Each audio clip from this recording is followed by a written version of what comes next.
There are various ways to enjoy raw beef. Although I respect the traditional recipe, I just want to make it more interesting.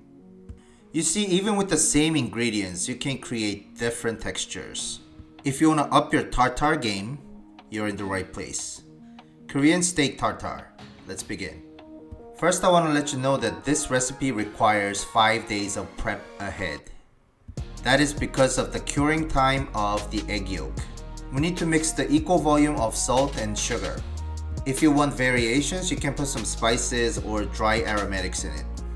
But this is just a simple cure that works for a lot of different recipes. Make sure to have the salt and sugar fully mixed. Okay, I'm gonna wash my hands again for the egg.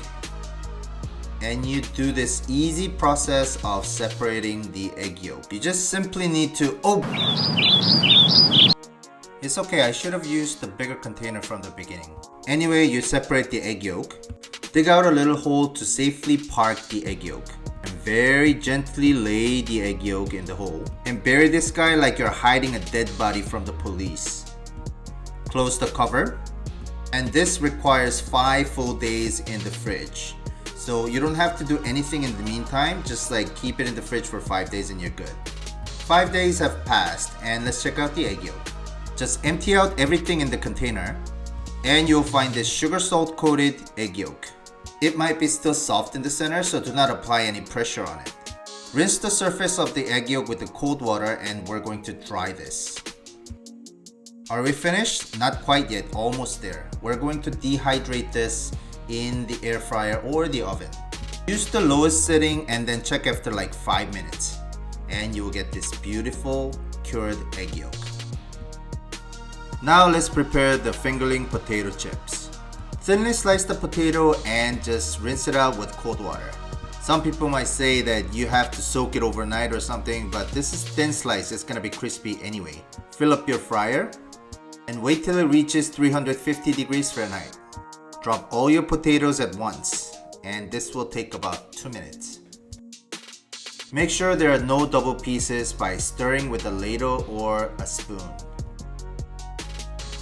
This is extremely dangerous, so please be careful. I'm doing this because I want to save the oil for the deep frying for another day.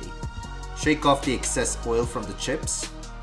Transfer it over to a bowl and then you're gonna season it with curry Togarashi salt.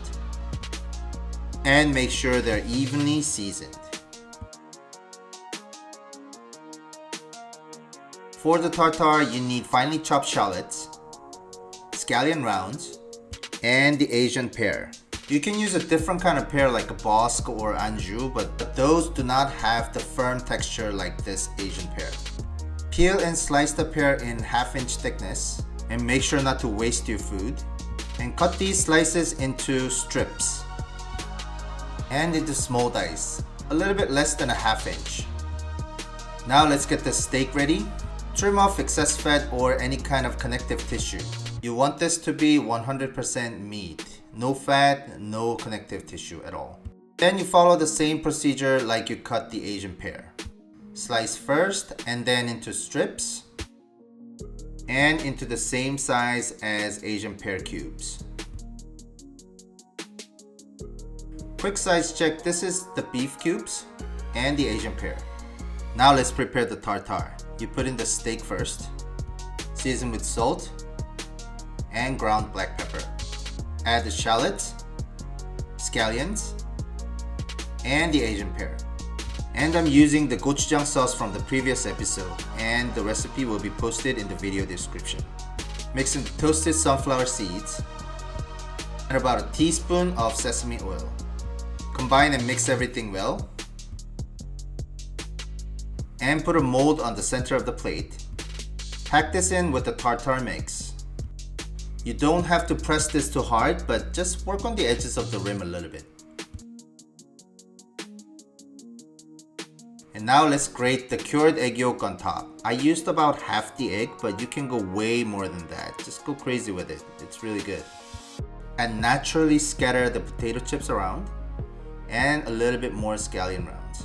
And finish it with a little bit of truffle oil. Is trying something new fun for your kitchen? Then you're in the right place. Hit the like and subscribe and notification bell, and I'll be back with more exciting recipes.